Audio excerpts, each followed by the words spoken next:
मैं आधी रात को इस सड़क पर जाने से पहले ही डरा हुआ था और अभी तो यहाँ कोई लाइट भी नहीं जल रही थी।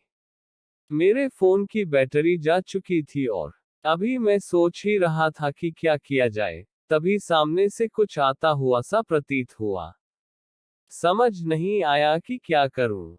मेरी तो सिट्टी पिट्टी गुम हो गई, पैर वहीं के वहीं जम से गए। अभी सोचने की शक्ति तो थी नहीं, इतने में तेज हवा के साथ बारिश शुरू हो गई। लगा जैसे आज का दिन ही बेकार जा रहा है। अपने आप को कोस रहा था, क्यों निकला आज घर से मैं।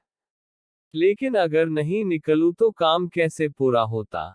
बॉस की गली अलग खानी पड़ती। कंपनी में लेट पहुंचने पे तो बहुत सुनते हैं, लेकिन काम अगर लेट खत्म हो तो कोई ये भी नहीं पूछता कि भाई जाओगे कैसे। फिलहाल तो मैं फंसा हुआ था। एक तो सुनसान सड़क, ऊपर से घुप अंधेरा। कोई उपाय नहीं सूझ रहा था, तभी सामने से कुछ गुजरा।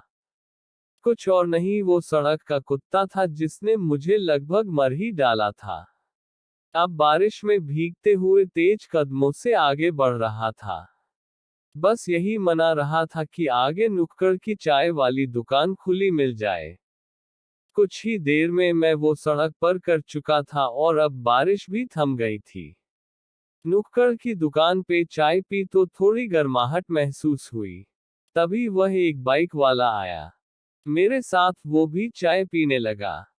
थोड़ी देर इधर उधर की बात के बाद पता चला वो उधर से ही गुजरने वाला है जिधर मेरा मकान पड़ने वाला है। मैंने हिचकते हुए उससे लिफ्ट मांगी। उसने मुझे ऐसे घूरा जैसे मैं उससे उसकी चाय की प्याली से आधी कप चाय मांग ली हो। चाय वाला ये सब देख रहा था। उसने भी थोड़ी मेरी मदद कर दी और बोला, ये भला इंसान है, पता नहीं आज इतनी देर कैसे लगा दी। बाइक वाले ने थोड़ी देर कुछ सोचा, फिर बोला, चलो मैं ड्रॉप कर देता हूँ, फिर आगे निकल लूंगा। तभी मेरे में शंका हुई कि यार मैंने लिफ्ट तो ले ली, कहीं ये कोई बदमाश ना निकले और जितनी बातें हुए वो सारी झूठी ना हो। मनुष्य की प्रवृत्ति ही ऐसी है। अगर कुछ मिले तो उसमें भी नुक्स निकालने से पीछे नहीं रहते। पर मैंने हिम्मत जुटाई और उसके साथ हो लिया। मैं मन में यही सोच रहा था कि मेरे पास तो कुछ है भी नहीं।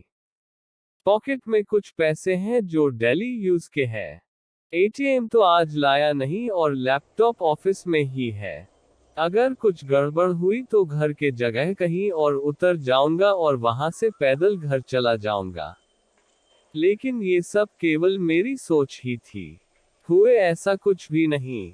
उसने मुझे सही सलामत घर तक ड्रॉप किया। अब मैं अपने घर में था और सोच रहा था दोबारा ऐसा काम हुआ तो घर से करने के लिए बॉस से ऑर्डर ले लूंगा। बहुत लोग तो करते हैं, उसमें एक मेरा भी नाम जोड़ दिया जाएगा।